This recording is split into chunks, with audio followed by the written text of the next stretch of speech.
Everyone, welcome to my YouTube channel.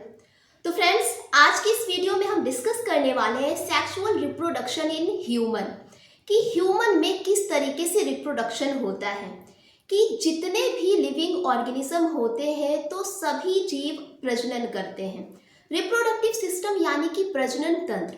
तो आज की इस वीडियो में हम इसे बहुत ही डिटेल में समझने वाले हैं कि मानव में किस तरीके से प्रजनन होता है, उसमें कौन कौन से रिप्रोडक्टिव ऑर्गन्स होते हैं। तो फ्रेंड्स, इसे पढ़ने से पहले चैनल को सब्सक्राइब जरूर कर लें। तो आइए जानते हैं ह्यूमन रिप्रोडक्टिव सिस्टम के बारे में। अब बात करें रिप्रोडक्टिव सिस्टम यानी कि प्रजनन तंत्र। तो जैसा कि आप जानते हैं कि जो मानव होता है, ह्यूमन होता है, वो बहुत ही ज़्यादा हाईली इवॉल्व्ड ऑर्गेनिज्म होता है। तो इसलिए इनमें सेक्सुअल रिप्रोडक्शन होता है। अब सेक्सुअल रिप्रोडक्शन यानी कि जिसमें फीमेल और मेल दोनों गैमेट का प्रोडक्शन करते हैं और इन गैमेट के फ्यूजन से जाइगोट बनता है और इसके बाद फर्दर इसका डेवलपमेंट होता है। तो ओवरऑल सेक्सुअल रिप्रोडक्शन में मेल और फीमेल दोनों का पार्टिसिपेशन होता है। तो आज की इस वीडियो में हम मेल रिप्रोडक्टिव सिस्टम को समझेंगे कि मेल रिप्रोडक्टिव सिस्टम में कौन कौन से सेक्स ऑर्गन्स आते हैं, उनमें गैमेट का फॉर्मेशन कैसे होता है, इंसेमिनेशन कैसे होता है, फर्टिलाइजेशन कैसे होगा, पेनिस क्या है, टेस्टिस क्या है, सीमेन क्या है। तो इन सभी के बारे में हम डिटेल में समझेंगे। तो अब बात करते हैं कि जो ह्यूमन होते हैं तो इनमें कुछ रिप्रोडक्टिव इवेंट्स आते हैं, जैसे कि गैमेटोजेनेसिस। अब ह्यूमन में सेक्सुअल रिप्रोडक्शन होता है तो फीमेल और मेल ये दोनों गैमेट का फॉर्मेशन करेंगे, जिसमें कि जो मेल होते हैं वो बनाते हैं स्पर्म और जो फीमेल होती है वो प्रोड्यूस करती है ओवम या फिर एग भी बोलते हैं इसे। अब ये गैमेट का फॉर्मेशन हो गया। अब जो स्पर्म बनता है इसका इंसेमिनेशन होता है। इंसेमिनेशन प्रोसेस जो होती है ये transfer of sperm into female genital tract, मतलब कि जो स्पर्म बना अब फीमेल जेनाइटल ट्रैक्ट यानी कि वेजाइना में इसका ट्रांसफर होता है। तो इस प्रोसेस को हम बोलते हैं इंसेमिनेशन। अब इंसेमिनेशन होने के बाद ये स्पर्म ओवम से मिलता है। अब ये ओवम से मिलने के बाद इनका फर्टिलाइजेशन होता है, यानी कि ये स्पर्म सेल है और ये एक एग सेल है जो कि ओवम है। ठीक, तो इनके फर्टिलाइजेशन से बनता है जाइगोट, ठीक, यानी कि सिंगैमी हो जाता है। इसके बाद नेक्स्ट स्टेप आता है इम्प्लांटेशन। इम्प्लांटेशन जो होता है ये it means fusion of blastocyst, मतलब जो इम्प्लांटेशन होता है ये फर्टिलाइजेशन के 8 दिन बाद होता है। ठीक है, जब गैमेट का फ्यूजन हो जाता है इसके 8 दिन बाद इम्प्लांटेशन होता है। इसके बाद नेक्स्ट इवेंट आता है जेस्टेशन, यानी कि embryonic development in the womb of female. अब ये जो जाइगोट बना इसका एम्ब्रियोनिक डेवलपमेंट होगा। फीमेल वॉम्ब होता है जो गर्भाशय होता है, इसमें इस जाइगोट का डेवलपमेंट होगा और ये जो जेस्टेशन पीरियड होता है ये 9 मंथ का होता है, यानी कि 9 महीने का होगा या फिर 280 दिन का होगा। अब ये जो जेस्टेशन पीरियड है मतलब 9 महीने तक बच्चा माँ के गर्भ में रहेगा। देन इसके बाद आफ्टर 9 मंथ जो एम्ब्रियो होता है वो पूरी तरीके से डेवलप हो जाता है, मैच्योर हो जाता है। इसके बाद इस इवेंट आता है पार्ट्यूरेशन। पार्ट्यूरेशन मतलब कि delivery of the baby after gestation period, मतलब जेस्टेशन पीरियड की कंप्लीट होने के बाद अब ये जो मैच्योर्ड एम्ब्रियो है ये डिलीवर होने के लिए रेडी होता है। तो जेस्टेशन पीरियड जैसे ही कंप्लीट होता है फुल्ली फॉर्म्ड बेबी प्रोड्यूस होता है। तो ये कुछ सेक्सुअल इवेंट ह्यूमन में पाए जाते हैं। अब हम बात करेंगे मेल रिप्रोडक्टिव सिस्टम, यानी कि नर जनन तंत्र। चाहे फीमेल हो चाहे मेल हो, इन दोनों में प्राइमरी सेक्स ऑर्गन होते हैं और सेकेंडरी सेक्स ऑर्गन होते हैं। प्राइमरी सेक्स ऑर्गन जिसमें कि होता है गैमेटोजेनेसिस और सेक्स हार्मोन। तो जो प्राइमरी सेक्स ऑर्गन होते हैं ये होती हैं टेस्टिस। टेस्टिस पेयर में पाई जाती हैं और इनको हिंदी में वृषण बोलते हैं। ठीक है, और जबकि सेकेंडरी सेक्स ऑर्गन जो होते हैं इनमें आ जाते हैं एसेसरी डक्ट, एसेसरी ग्लैंड और एक्सटर्नल जेनिटालिया, यानी कि पेनिस। तो ये जो प्राइमरी सेक्स ऑर्गन है यानी कि जो टेस्टिस है यहीं पे स्पर्म का फॉर्मेशन होगा। अब इस स्पर्म का फॉर्मेशन होने के बाद सेकेंडरी सेक्स ऑर्गन जो होते हैं ये इस स्पर्म को आगे प्रोसीड कराते हैं, जिसमें आ जाते हैं आपकी वासा इफ्रेंस या एपिडिडाइमस, वासा डिफरेंस और रेटेटेस्टिस। अब ये जो एसेसरी डक्ट है ये स्पर्म को आगे प्रोसीड करेंगे। इसके बाद आते हैं एसेसरी ग्लैंड और पेनिस। और ये जो पेनिस होता है इसमें इजैकुलेटरी डक्ट होता है और इस इजैकुलेटरी डक्ट की हेल्प से जो स्पर्म होता है या और सीमेन होता है वो बाहर आता है। तो इन सभी को हम डिटेल में स्टेप बाय स्टेप समझेंगे। तो सबसे पहले हम बात करेंगे टेस्टिस के बारे में। Testis are located outside the abdominal cavity within a pouch called scrotum. तो जो टेस्टिस होती है ये एब्डोमिनल कैविटी के बाहर एक पाउच में प्रेजेंट होती हैं जिसे बोलते हैं स्क्रोटम। मतलब जो टेस्टिस होती हैं ये बॉडी के बाहर साइड होती हैं, एब्डोमिनल कैविटी के बाहर साइड होंगी, ठीक है। और ये जो स्क्रोटम होता है it maintains the low temperature of the testis. जो स्क्रोटम है ये टेस्टिस के टेम्परेचर को लो करके रखता है, यानी कि हमारी बॉडी के टेम्परेचर से 2 to 2.5 डिग्री सेल्सियस तक कम करके रखता है, ठीक है। और ऐसा होता क्यों है? क्योंकि जो टेस्टिस होती है ये स्पर्म का फॉर्मेशन करती हैं और स्पर्म के फॉर्मेशन के लिए जो टेम्परेचर है वो बॉडी के टेम्परेचर से 2 to 2.5 डिग्री सेल्सियस कम होना चाहिए। अगर टेस्टिस का टेम्परेचर 2 से 2.5 डिग्री सेल्सियस से ज़्यादा होगा तो स्पर्मेटोजेनेसिस नहीं हो पाएगा, यानी कि स्पर्म नहीं बनेगा। तो इसलिए स्क्रोटम टेस्टिस के टेम्परेचर को लो करके रखता है। और इस टेस्टिस में 2 टाइप्स की मसल्स प्रेजेंट होती हैं, यानी कि ये जो टेस्टिस है इसके आउटर साइड 2 मसल्स पाई जाएंगी, ठीक है, जिन्हें बोलते हैं क्रीमास्टर और डायटोस मसल। तो ये जो मसल्स होती हैं ये टेस्टिस के टेम्परेचर को बॉडी के टेम्परेचर से लो करके रखती हैं। तो जो डायटोस मसल है ये जब समर होता है यानी जब गर्मी होती है तो डायटोस मसल बॉडी से दूर हट जाती हैं, जबकि विंटर सीजन में डायटोस मसल बॉडी के पास में आ जाती हैं। तो इस तरीके से ये टेस्टिस के टेम्परेचर को मेंटेन करके रखती हैं और जिससे कि स्पर्मेटोजेनेसिस होती है। अब ये टेस्टिस प्रेजेंट तो होते हैं एब्डोमिनल कैविटी के आउटसाइड। तो ये जो टेस्टिस है इनका प्रोडक्शन होता है एब्डोमेन में, लेकिन जब बच्चा माँ के गर्भ में होता है मतलब जेस्टेशन पीरियड के 7 मंथ में जो टेस्टिस है ये एब्डोमेन से बाहर आ जाती है स्क्रोटम में with the help of inguinal canal. मतलब कि टेस्टिस का फॉर्मेशन तो हुआ एब्डोमेन में, लेकिन जेस्टेशन पीरियड के 7 मंथ के बाद जो टेस्टिस है ये इंग्यूनल कैनाल की हेल्प से ये स्क्रोटम में आ जाती हैं। इस डायग्राम में आप देख सकते हैं कि जो टेस्टिस है ये इंग्यूनल कैनाल की हेल्प से ये डिसेंड हो गई स्क्रोटम में, ठीक है। ये इंग्यूनल कैनाल की हेल्प से डिसेंड होके स्क्रोटम में आ जाती हैं, ठीक है। तो इनका प्रोडक्शन हुआ एब्डोमेन में, लेकिन 7 मंथ के बाद ये टेस्टिस इंग्यूनल कैनाल की हेल्प से स्क्रोटम में आ जाती हैं। आई होप ये चीज आपको क्लियर हो गई होगी। लेकिन अगर ये टेस्टिस स्क्रोटम में डिसेंड नहीं हो पाई, ठीक है, तो ऐसी कंडीशन को क्रिप्टोर्किडिज्म कहते हैं, यानी कि failure of testis to descend from abdomen to scrotum. तो ऐसी कंडीशन में जो मेल होते हैं वो इनफर्टाइल होते हैं, ठीक है, तो उनमें स्पर्म का प्रोडक्शन नहीं हो पाएगा, ठीक है। अब अगर हम टेस्टिस का लॉन्गिट्यूडिनल सेक्शन कट करते हैं तो टेस्टिस में हम देखते हैं कि ये ओवल शेप की होती है, ठीक। इनका जो लेंथ होता है वो 4 to 5 सेंटीमीटर का होगा और इसकी जो विड्थ होगी यानी चौड़ाई जो होगी वो 2 से 3 सेंटीमीटर की होगी और ये एक डेंस कवरिंग से कवर्ड रहता है जिसे बोलते हैं ट्यूनिका एल्ब्यूजिनिया, ठीक है। डायग्राम में आप देखिए कि ये जो डेंस कवरिंग है इसे बोलते हैं ट्यूनिका एल्ब्यूजिनिया।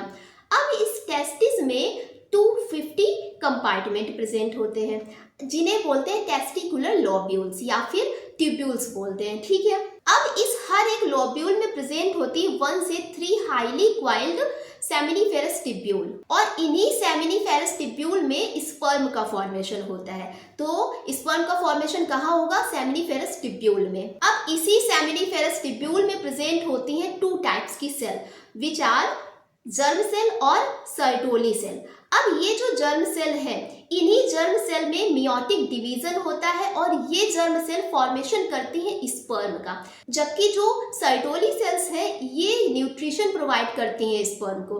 तो जो सेमिनिफेरस टिब्यूल है यहाँ पे 2 टाइप की सेल प्रेजेंट होंगी, एक जर्म सेल जो कि स्पर्म का प्रोडक्शन करेगी, जबकि जो सर्टोली सेल है ये स्पर्म को न्यूट्रिशन प्रोवाइड कराएगी, ठीक है। तो आई थिंक ये चीज आपको क्लियर हो गया। अब ये जो सेमिनिफेरस टिब्यूल्स होती हैं, इनके बीच में इंटरस्टिशियल स्पेस प्रेजेंट होता है। डायग्राम में आप देख सकते हैं कि ये सेमिनिफेरस टिब्यूल्स हैं। अब इनके बीच में कुछ स्पेसेस प्रेजेंट है जिसे बोलते हैं इंटरस्टिशियल स्पेस, और इसी इंटरस्टिशियल स्पेस में प्रेजेंट होती इंटरस्टिशियल सेल्स या फिर लेडिक सेल। तो जो लेडिक सेल होती है ये प्रोडक्शन करती है टेस्टोस्टेरोन हार्मोन का। तो ये जो टेस्टोस्टेरोन हार्मोन है, इसी हार्मोन के कारण जो मेल होते हैं वो थोड़ा एग्रेसिव नेचर के होते हैं। अब इसी टेस्टिस में एक टर्म आ जाता है कैस्ट्रेशन। कैस्ट्रेशन जो प्रोसेस होती है, it is a technique of removal testis, यानी कि जो कैस्ट्रेशन है इसमें जो टेस्टिस होती है इनको रिमूव कर दिया जाता है। अब इस टेस्टिस को अगर रिमूव कर देंगे बॉडी से तो होगा क्या कि जो टेस्टोस्टेरोन हार्मोन है वो रिलीज नहीं हो पाएगा, वो नहीं बनेगा।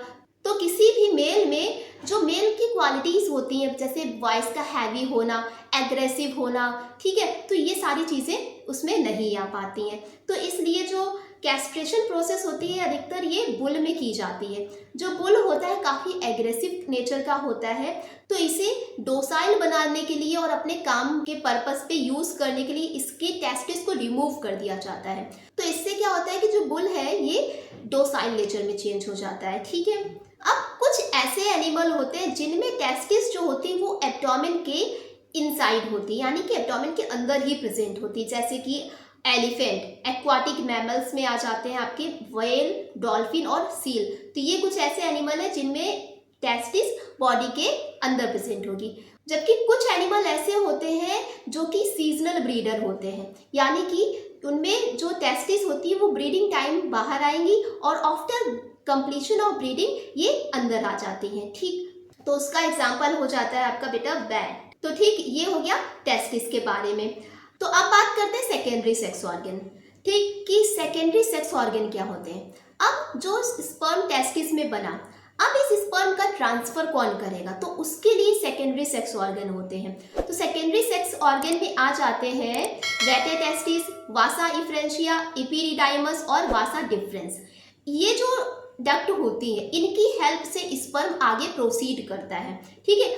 तो इनकी हेल्प से स्पर्म इजाकुलेटरी डक्ट तक पहुंचता है और इजाकुलेटरी डक्ट से होते हुए ये बाहर निकलता है, ठीक है। अब ये जो एसेसरी डक्ट होती हैं ये स्टार्ट होती हैं ट्यूबुलाई रेक्टाई से। तो ये जो ट्यूबुलाई रेक्टाई होती हैं ये सेमिनिफेरस टिब्यूल का एक शॉर्ट और स्ट्रेट सेगमेंट होता है, ठीक है। अब ये ट्यूबुलाई रेक्टाई कनेक्ट होकर एक हाईली क्वाइल्ड स्ट्रक्चर बना लेती हैं जिन्हें बोलते हैं रेटे टेस्टिस। तो यहाँ पे आप डायग्राम में देख सकते हैं कि जो रेटे टेस्टिस है ये बहुत ही ज़्यादा हाईली क्वाइल्ड स्ट्रक्चर है, ठीक है। अब इस रेटे टेस्टिस से प्रोड्यूस होती हैं 10 to 25 फाइन टिब्यूल्स जिन्हें बोलते हैं वासा इफ्रेंसिया।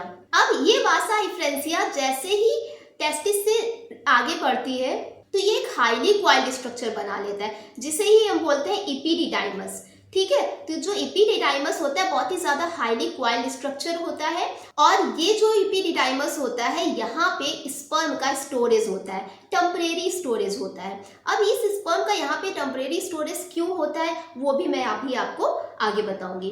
अब ये जो इपीडिडाइमस है, इपीडिडाइमस आगे लीड करता है वासा डिफरेंस में पहुंचता है, ठीक है। अब वासा डिफरेंस से आगे पहुंचता है ये एब्डोमेन में और एब्डोमेन के बाद ये यूरिनरी ब्लैडर पे एक लूपिंग कर लेता है, ठीक है। जो इपीडिडाइमस है ये यूरिनरी ब्लैडर पे लूपिंग कर लेगा। अब ये यूरिनरी ब्लैडर सेमिनल वेसाइकल से डक्ट को रिसीव करेगा और इसके बाद ये बना लेता है इजाकुलेटरी डक्ट।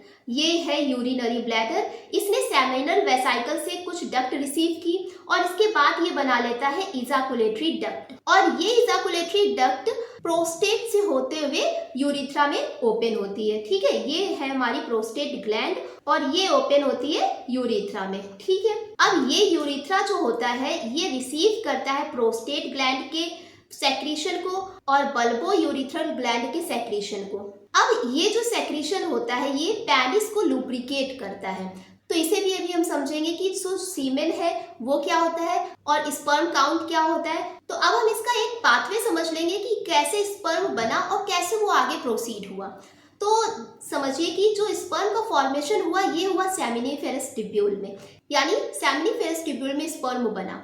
अब सेमिनिफेरस ट्यूब्यूल से ये पहुंचता है रेटे टेस्टिस में। रेटे टेस्टिस के बाद ये पहुंचता है वासा इफ्रेंसिया में। अब वासा इफ्रेंसिया के बाद ये पहुंचता है इपीडिडाइमस में। जो इपीडिडाइमस होता है ये टेम्पोररी स्टोरेज ऑफ स्पर्म होता है, यानी जो स्पर्म है इपीडिडाइमस में 1 वीक के लिए रुकेंगे। अब ये 1 वीक के लिए यहाँ पे क्यों रुकेंगे, ये आगे भी तो फर्दर प्रोसीड कर सकते हैं, तो ऐसा नहीं है। जो स्पर्म है ये अभी तक ये मूवेबल नहीं थे, मतलब इनमें मूवमेंट नहीं हो रहा था, ठीक है। लेकिन जब ये इपीडिडाइमस में पहुंचे तो यहाँ पे इनको कुछ एंजाइम मिला, कैल्शियम मिला और फिर इसका मैचुरेशन हुआ। आफ्टर मैचुरेशन ये पहुंचता है वासा डिफरेंस में, और वासा डिफरेंस से होते हुए ये पहुंचता है इजाकुलेटरी डक्ट में, ठीक है। और इजाकुलेटरी डक्ट से होते हुए ये बाहर बॉडी के आ जाता है। तो इस डायग्राम में आप समझ सकते हैं कि जो स्पर्म है इसका फॉर्मेशन हुआ सेमिनिफेरस ट्यूब्यूल में। अब ये पहुंचते हैं रेटे टेस्टिस में। अब रेटे टेस्टिस से होते हुए ये वासा इफ्रेंसिया में पहुंचा। वासा इफ्रेंसिया से होते हुए ये इपीडिडाइमस में पहुंचा। अब इपीडिडाइमस में ये 1 वीक के लिए रुका फॉर मैचुरेशन। अब जैसे ही इसका मैचुरेशन हो गया ये पहुंचता है वासा डिफरेंस में, और वासा डिफरेंस से ये पहुंचता है पेनिस में, ठीक है। और पेनिस के ये एजाकुलेटरी डक्ट से ये बाहर आ जाता है, ठीक है। तो ये हो गया स्पर्म का पाथवे कि कैसे स्पर्म बना और कैसे ये बॉडी से बाहर निकला। अब बात करेंगे एसेसरी ग्लैंड के बारे में। एसेसरी ग्लैंड जो होती हैं ये क्या करती हैं, ये कुछ ना कुछ सेक्रीशन करेंगी। अब जो सीमेन होता है, ठीक है, तो सीमेन क्या है, अब इसे भी हम इसी में ही समझेंगे। तो जो एसेसरी ग्लैंड होती हैं इनमें आ जाती है सेमिनल वेसाइकल, जो कि 2 होती हैं, पेयर में पाई जाती हैं, और प्रोस्टेट ग्लैंड ये 1 होती हैं, सिंगल होती हैं, और इसमें बल्बो यूरिथ्रल ग्लैंड होती है जो कि पेयर में पाई जाएंगी, ठीक है। और बल्बो यूरिथ्रल ग्लैंड को ही बोलते हैं काउपर्स ग्लैंड, तो इसे भी आपको ध्यान रखना है। इस डायग्राम में आप समझ सकते हैं कि ये सेमिनल वेसाइकल है, ये प्रोस्टेट ग्लैंड है और ये बल्बो यूरिथ्रल ग्लैंड है, तो ये 3 डक्ट पाई जाएंगी। अब जो सेमिनल वेसाइकल से जो फ्लड आता है इसमें जब स्पर्म मिल जाता है तब उसे बोलते हैं सीमेन। तो सीमेन जो होता है ये होता है स्पर्म और सेमिनल फ्लड। तो semen is a combination of sperm और सेमिनल फ्लड। तो इसलिए जब यूरिन आएगा तो सीमेन नहीं आएगा, और जब सीमेन आएगा तो यूरिन प्रोड्यूस नहीं होगा, ठीक है। तो जो सेमिनल वेसाइकल होती है सबसे ज्यादा जो सेक्रीशन होता है, जो फ्लड होता है वो सेमिनल वेसाइकल का ही होता है, ये होगा 60 to 70%, ठीक है। तो 60 to 70% जो फ्लड होगा वो सेमिनल वेसाइकल से ही होगा। अब इस सेमिनल वेसाइकल में प्रेजेंट होता है फ्रक्टोज, और ये फ्रक्टोज स्पर्म को एनर्जी प्रोवाइड कराता है, और इसी में प्रेजेंट होता है आइनोसिटॉल। ये आइनोसिटॉल क्लॉटिंग प्रोटीन होता है, ये स्पर्म का क्लॉट बना देता है। अब क्लॉट कैसे बनाएगा और क्यों बनाएगा, तो होता ये है कि जब इंसेमिनेशन होता है, यानी कि जब स्पर्म फीमेल की वेजाइना में पहुंचा तो ये क्लॉट बना लेता है।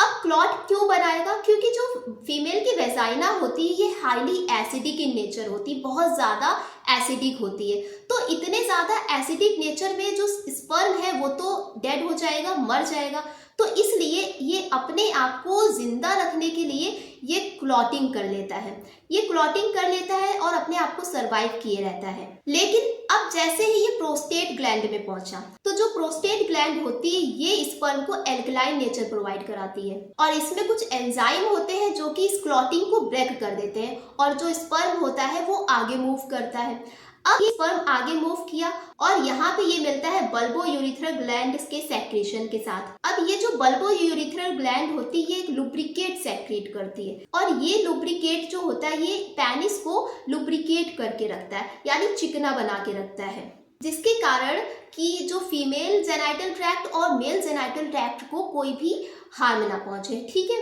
तो ये हो गई हमारी एसेसरी ग्लैंड।